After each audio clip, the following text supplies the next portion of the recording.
what's good, YouTube? It's your boy Kings Michael, and it has been a roller coaster of emotions this week for Manchester United, and highs, the lows that night against Lyon, and that devastating loss against Wolves. Let's break it down. So Manchester United had a tremendous week on Thursday where we beat Lyon 5-4, 7-6 on aggregate, and it has been one of the best nights I have witnessed as a Manchester United fan.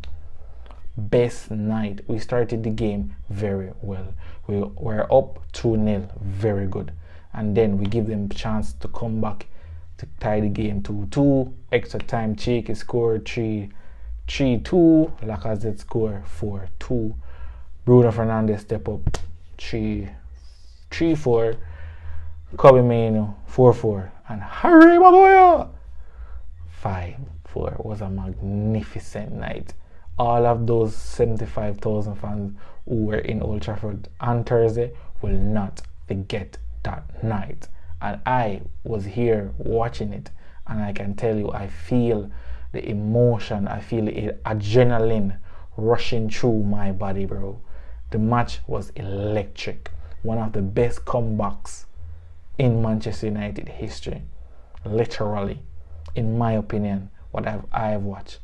But it was a good game, and we move on into the semi-finals of the Europa League. Our season now is basically built on winning this Europa League, because if we don't win it, it is going to be a very, very, very disastrous season for Manchester United, and one a lot of us would want to forget as Manchester United fan.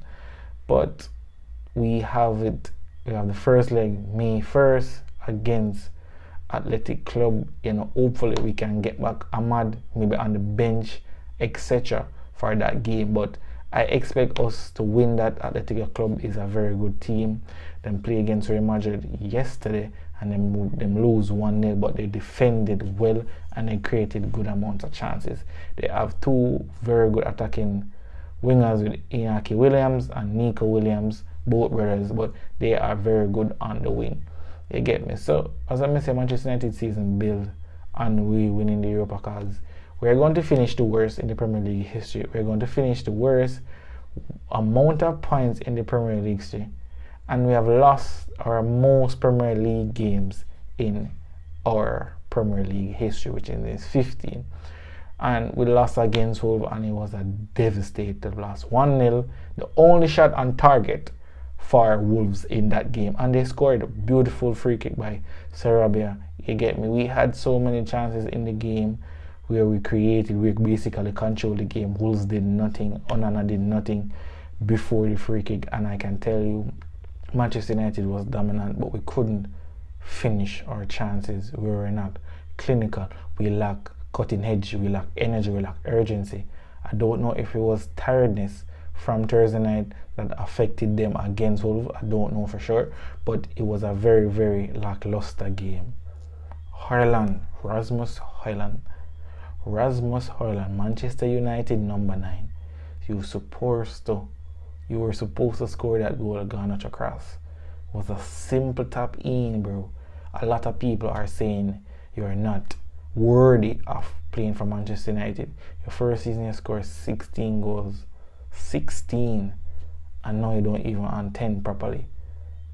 I don't know what's wrong with Rasmus Højlund, but he has to improve, or we just sell him for whatever price we can get for him. Yes, we pay 75 million for him, but we know we now get that back for him, so we have to just count our losses and take whatever anybody is willing to pay for him. Looking forward now against our game against Bournemouth. We have to win that, because I suppose away we are going to be wrong. So, and them and play very, very good. So if we lose that, then we're going to do double overway again. And then we have Brentford, we have Aston Villa, Chelsea, for the remainder of games that left in the Premier League. But our main focus, as I said earlier, is our Europa League game against Athletic Club. Those two legs is single-handedly will save our season. Single-handedly save our season. because this season has been a roller coaster of emotions, performance-wise. You get me? Everything. People are saying Ruben Amorim is not good enough. He needs to get sacked. And I don't know why people would judge somebody that came in a very mess, because when he get the club, the club was already in a mess under Ten Hag. You know, we lose that game against West Ham and he was sacked on Monday, and then international break, and we got Ruben Amorim. But why would you judge him based off 5 months or 6 months being a Manchester United manager? 6 months, if I'm not wrong. Yes, he has only won 6 games of his 20 Premier League games that he has been in charge for. Yes, that is true. That is a very terrible stat. Yes, that is true. But the system that he wants to play, we don't have the players to play that system. And it's sad to say that some of these players are not versatile enough, are not adaptable enough to play this 3-4-2-1 system. You get me? And we have to live with that fact until this summer, till we can make signings, renovate the team, and let us start the new season and see where we go.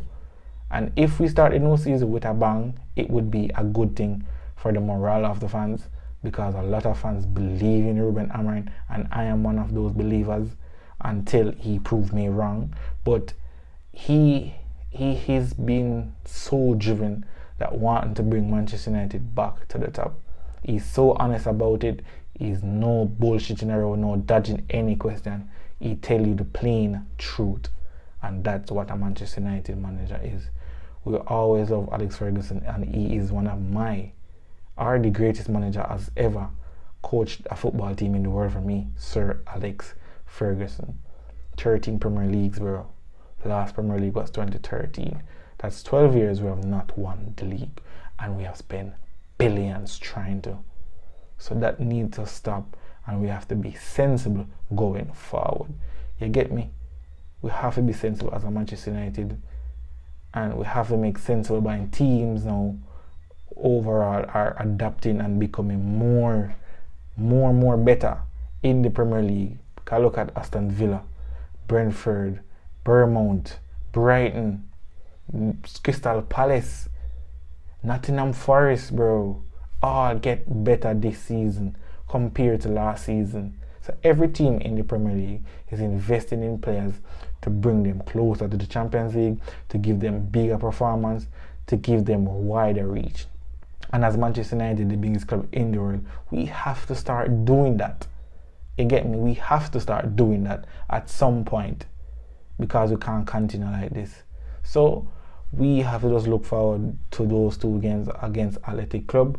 If we win those 2, we are in the final of the Europa League with a chance of Champions League football next season. So if we win those games against Athletic Club, and win the final, it would be a magnificent season. You get me? Despite the league performance, but overall winning a trophy that big would be a very, very good thing. So if you make it to the end of the video, truly appreciate you for sticking around. Leave your thoughts in the comment section, smash that like button, subscribe, share. See you soon.